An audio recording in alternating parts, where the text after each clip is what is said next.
The story begins by showing us a fairly peaceful forest with only a single house in the center. Here we see our protagonist, Ryo Mihara, who gets out of bed to see what's around him. Upon stepping outside and taking a look at the forest, the first thing he does is recite a short incantation to make a small pool of water appear on his hand. In a change of scene, we see what happened moments before he arrived there. Ryo suddenly regains consciousness and realizes he's in an unknown place, and a man emerges from the mist, telling him that this isn't the afterlife. Once they can see each other clearly, this man asks if his name is Ryo Mihara, to which he replies that he is. Hearing this, the man feels relieved and lets him know that he hasn't had any visitors in a long time. Just then, he bluntly informs Ryo that he lost his life in an accident. Without showing any hint of surprise, Ryo tells him that he remembers that, and it's clear that he may have been hit by a vehicle. He then asks the man if he is God, but the man replies that he isn't. To put it into terms he'd be familiar with, the man clarifies that he can consider him something similar to an angel, and that he is willing to answer his questions. Ryo decides to file this man as Michael, and tells him that he knows he will be reincarnated, so he wants to know what he should do when he starts his new life. Michael asks him to live his life however he wants, mentioning that no one told him he had to do anything in particular, or that he was going to be given a mission to complete. This leaves Ryo thinking, and after a few seconds, he responds that he'd love to live a slow life. At his response, Michael tells him he's going to be reincarnated in a world full of magic, which they know as Phi. In Phi, roughly 20% of humans can cast spells, and the attribute he'll have in this world is water. Since he wants the slow life, he'll be reincarnated in the forest of Rondo, where a house and 2 months' worth of food await him. Ryo decides to take a look at the house, noticing that there's an ice house for storing food, which makes him believe that it was made with magic. Michael also informs him that his house has been prepared so that monsters will avoid the immediate vicinity, and he can consider it to be something like a barrier. Ryo finds a book called The Monster Compendium and realizes that he can read it even though he's never seen the language before. Ryo starts experimenting with magic for the first time, and as he does, he discovers that as long as he visualizes the magic he wants to create, there's no need to say anything. This leaves him a little disappointed, as he's always thought incantations were cool. After that, he realizes he can only summon tepid water, which prevents him from taking advantage of the bathtub in his house to take a good warm bath. Having no other choice, he takes a log to try to make a fire with some sticks, but after a while, he gives up when he realizes how difficult it really is to do something like that. Leaving that matter aside, he focuses on making the water in a bucket freeze, but to no avail. Because he wants to make ice, he puts more effort into it, as he is interested in using a spell that allows him to create ice spears. He tries to compress the water while removing the heat, picturing the H2O molecules at the heart of the water, wanting to connect an oxygen atom to the hydrogen atom of the molecule next to it. After managing to do this, Ryo finally creates ice, and he shapes it in a way that allows him to amplify the sunlight and bring the heat point directly to a burning material, thus creating fire. Thanks to this, he can enjoy a good warm bath that night, feeling like it was a pretty productive first day. He also thinks that he can make hot water if he applies the same thinking that got him ice, which leads him to realize magic truly makes life easy. The next morning, Ryo has some meat for breakfast, keeping in mind that Michael left him enough food for 2 months, which means he'll have to hunt for more when he runs out. And since the forest isn't within the barrier, he assumes there must be monsters outside, but he knows he can't go there with just a knife, so he needs offensive magic. Without wasting any time, he heads out to begin practicing his magic, creating a water ball. He is thrilled that his first attack spell has been a success, though he notices it's not very powerful. Despite this, he knows this isn't much of an attack, so switches the water ball to a water jet, intending to visualize a thin jet of water traveling at full speed. In doing so, all he creates is a jet of water that quickly weakens and doesn't travel far, so he suffers from its failure. Just then, Ryo remembers that Michael told him that the foundation to magic is imagination. This means that he needs to picture clearly what he's aiming for, then work toward that over time. After trying over and over again all day long, Ryo admits that his water jet is looking a bit better now. Once he's done with training for the day, Ryo returns home and uses the opposite process for ice to get hot water. The next day, he decides to try creating ice out of thin air, which leads him to his main goal for offensive magic, an icicle lance. Despite having the ideal shape, Ryo notices right away that it's not as easy to project as water. Given the difficulty of conjuring it and its limited range, he has his doubts about practical applications in combat, so he decides to train it more. Once again, Ryo spends the whole day practicing, but he ends up exhausted, so he assumes that he's suffering from some kind of mana depletion. That night, Ryo tries to make a fire, but realizes that he can't do it the way he has been once the sun sets, which means it'll be a cold night for him. During the following days, Ryo continues training his magic, and after a while, he can form the icicle lances instantly, but there's still not much of a projectile yet. Even so, he decides it's time to venture outside the barrier, and after walking for a while, he manages to find quartz along a riverbank. With this, he can now start a fire even after the sun goes down, so that's not a problem anymore. Rio continues wandering around, deciding that he'll call today's adventure a success once he collects some detoxifying herbs. However, while he searches for herbs, a huge lesser boar finds him and immediately lunges at him. Rio freezes in place, unable to move, but when he remembers the way he lost his life before, he immediately jumps out of the way. He remembers that he has magic in this world, so he quickly covers the ground with ice. The lesser boar slides on the ice, and Rio creates a wall full of spears, which immediately ends the life of the animal. Later that night, Rio reads the book about monsters from before and finds out that lesser boars are listed as the weakest kind. There, he also reads that dragons are individually capable of destroying entire cities with ease, and it is recommended to flee immediately if he encounters one, even though he's highly unlikely to escape. Another dangerous type of monster would be an Akuma, which are described as not fallen angels. Their origins are unknown, but they're so dangerous that there's a note in the book that says that he should pray he never encounters one. After reading the book, Rio realizes that he's in a huge world, so he decides to explore even more of it. However, the next day he finds a dangerous assassin hawk, which conveys a huge jump in terms of difficulty. This monster is able to use air slash, an invisible type of offensive air magic, but their main weapon is swooping with their razor-sharp talons and beak. Since he can't escape this beast, Rio prepares to fight, so he stops running and begins firing several water jets in its direction. The hawk evades him by maneuvering in the air, then charges at him by increasing its speed, but Rio creates a block of ice in the air into which he crashes. Upon impact, the hawk collapses to the ground several meters behind him, but despite Rio moving closer to finish it, the monster reacts quickly by recovering and immediately taking to the air. Rio notices that the hawk's eye is injured, and after a few seconds, it turns around and flies away. With the danger behind, Rio lies down on the ground to rest, accepting how difficult it is to live a slow life. Now that the danger is gone, Rio has another problem, as while he was running from the assassin hawk, he lost track of the direction his house is in. As he moves forward, he thinks he should be getting close, but what he finds is a shining lake, where he sees a headless man in armor, accompanied by a headless horse. The next day, Rio continues exploring the forest, defeating the beasts that threaten his life along the way, this time successfully using the icicle lance. He is able to find his home, so he does this activity constantly to collect resources and food, while also practicing magic to become stronger in that regard.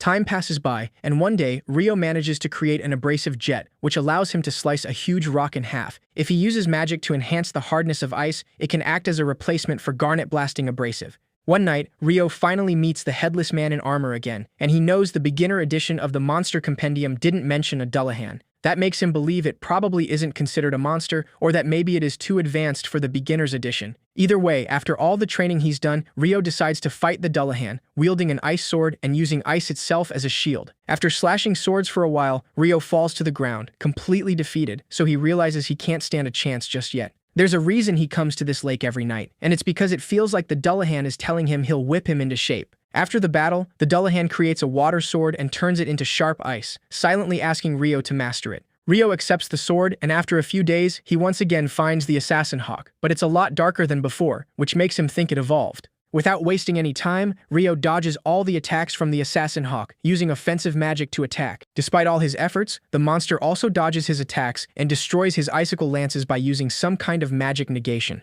Just then, a lightning bolt almost strikes Rio, but he dodges by jumping to the side, separating himself from his spear. The hawk charges towards him to reach him with its claws, and Rio reacts by drawing his new sword, and as soon as it creates an edge of ice, he firmly blocks its attack. Without time to rest, the hawk continues to attack him over and over again, but Rio is able to block its claws and projectiles with only that sword. The monster takes a great distance to gain speed and charge at him, but by preparing and focusing well, Rio is able to plunge his sword into its body as soon as he gets close enough. When the hawk is knocked down, Rio understands the resentment it has for him, as he is the one who blinded its eye. He then lets it know that it has improved greatly thanks to their encounter, deducing that it would attack again and wanting to strengthen itself. He also understands that it has evolved to return the favor, and out of respect for its pride, Rio decides to deliver the final blow, which is to remove the sword from its wound, which he considers enough. Now we see a dragon flying through that same forest, and as Rio calmly returns home, he is shocked as soon as this powerful being lands in front of him. To surprise him even more, the dragon speaks to him, telling him that he didn't know if he would hear it after so long without using telepathy. Following that,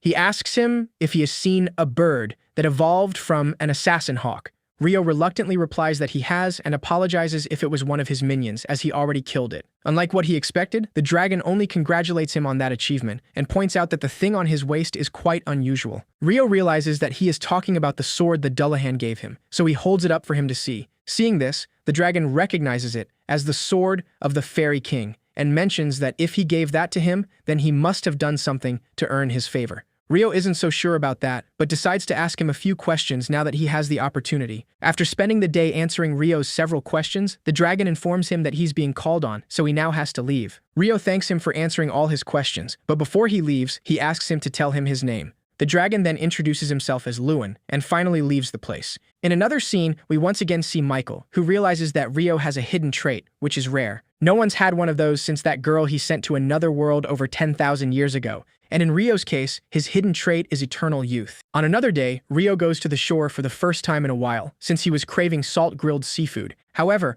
all he finds is a destroyed ship that was washed up by the sea and some lifeless bodies among the rubble. In the midst of that mess, a man shows signs of life, so Rio hurries to aid him as quickly as he can. Once the guy Rio saved wakes up, he sees his belongings beside him and sighs in relief at having survived. He then gets up to go outside to take a look, and seconds later, Rio approaches him to tell him he's glad he's still alive. On the other hand, the guy is surprised that he hadn't sensed him at all, and is also puzzled by the way Rio dresses. He knows that shouldn't be the first thing out of his mouth, so he decides to greet him first, introducing himself as Abel. He thanks him for saving his life, but Rio says that he has nothing to thank him for, as all he did was bring him home. That said, Rio apologizes, since the other people he found didn't survive, but Abel asks him not to worry, because the people who were washed up with him were just smugglers. Before going into details, his stomach begins to growl with hunger, prompting Rio to invite him in for lunch, but not before introducing himself. Once inside, he tells him he has no more clothes, since without thread or fabric, he can't make more. Abel tries to suggest he buy more, but he trails off mid-sentence, finding it normal that Rio can't afford that if he doesn't have money. Now he worries that he may have offended the man who saved his life, but Rio simply explains that there aren't any other people around here, much less towns. Hearing that, Abel assumes that the food he prepared was acquired by hunting and praises him for how good it is.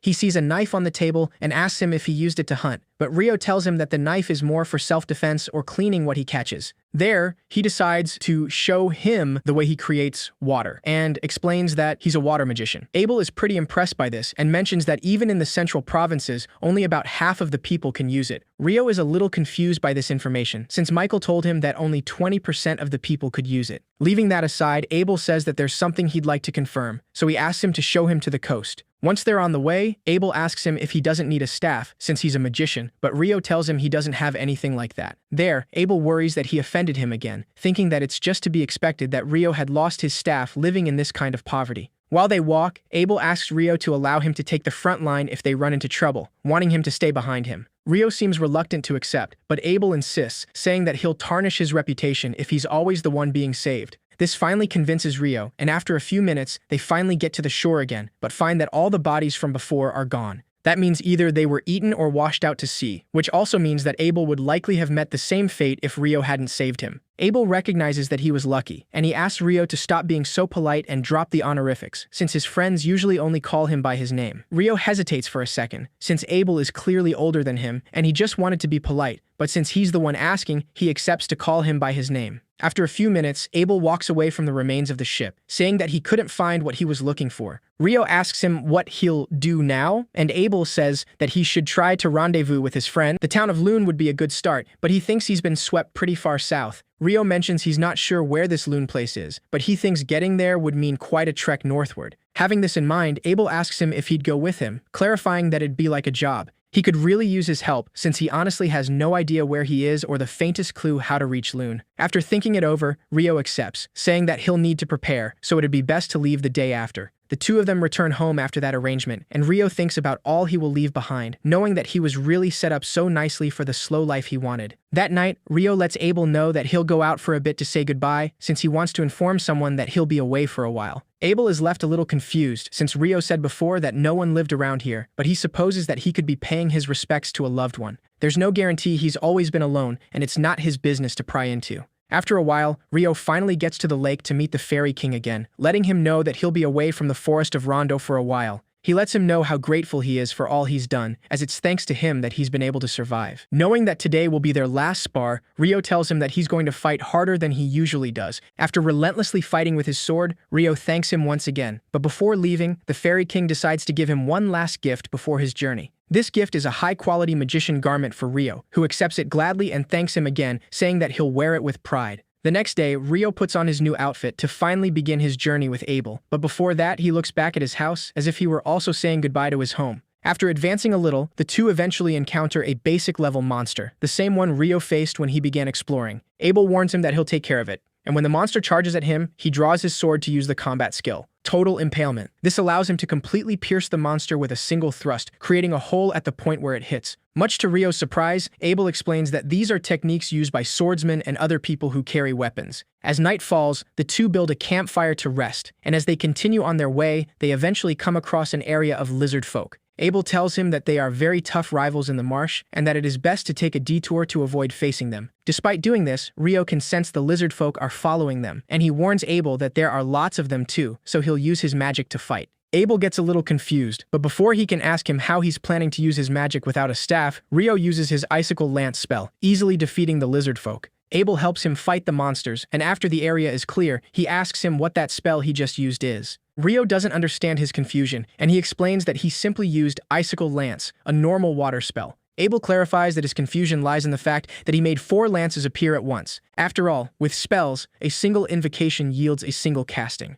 Or that's what the wind magician he knows told him, since he can't use magic himself. Rio simply brushes it off, saying that perhaps it's different with wind magic, since it's pretty normal for water. Leaving that aside, Rio creates a glass of water for him, saying that they should stay hydrated. Abel is left confused once again, since the incantation he used the last time he conjured water was different. Rio gets a little nervous when he notices this for some reason, so he avoids the topic and says that he's probably imagining things. Later that day, Abel finds a coin, and Rio observes it with surprise, admitting that he's never seen money before. That certainly shocks Abel a bit, and he explains that it's a single bronze florin, used in the Kingdom of Nightly, where Lune is. In the central provinces, each mints their own coins, but they all use the same denominations. The Kingdom of Nightly is part of these central provinces, and it's one of its 3 major nations. Abel mentions that the other 2 are the Debuhi Empire and the Handaloo Federation. Seeing his reaction towards Debuhi, Abel asks him if he has a problem with the empire, but Rio simply tells him that the name just isn't very good. Abel finds his reasoning kind of strange, but he ignores the topic when he realizes that the view has really opened up.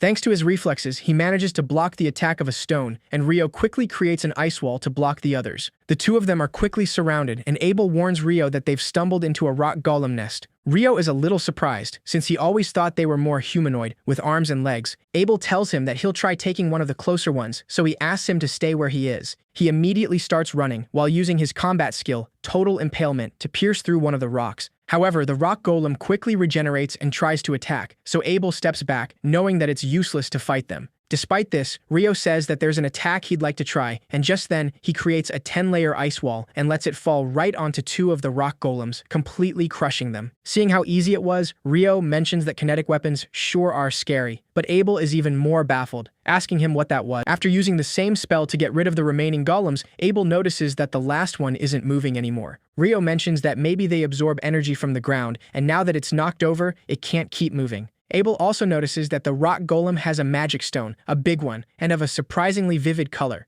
That means that this golem must have been defeating any monsters it came across for ages. Knowing this, Rio says that he would have liked to collect the magic stones from the other rock golems as well, but given that they're all crushed down, he knows that's not happening. The 2 continue their journey, and Rio is a bit taken aback when they find a giant hippo in the way. Abel mentions that he's never seen one in person before, but this giant hippo is actually a behemoth, and he has absolutely no desire to fight it. He also notices wyverns in the distance, and Rio gets a little excited, saying that they've got front-row seats to a monster war. Abel reminds him that the behemoth is at a clear disadvantage, but Rio believes that it probably won't go down so easily. The 2 of them stay back to watch the fight, and the wyverns surround the behemoth to attack it at once. However, the behemoth stands up and uses magic negation, making all the wyverns fall defeated in a matter of seconds. As the night falls, they set up a camp to rest, and Rio jokingly says that he was expecting Abel to fight the behemoth for the second round. Abel asks him not to be ridiculous, and brings up the negation magic they saw before. He mentions he's heard of traps in dungeons with such effects, but he never saw it like that.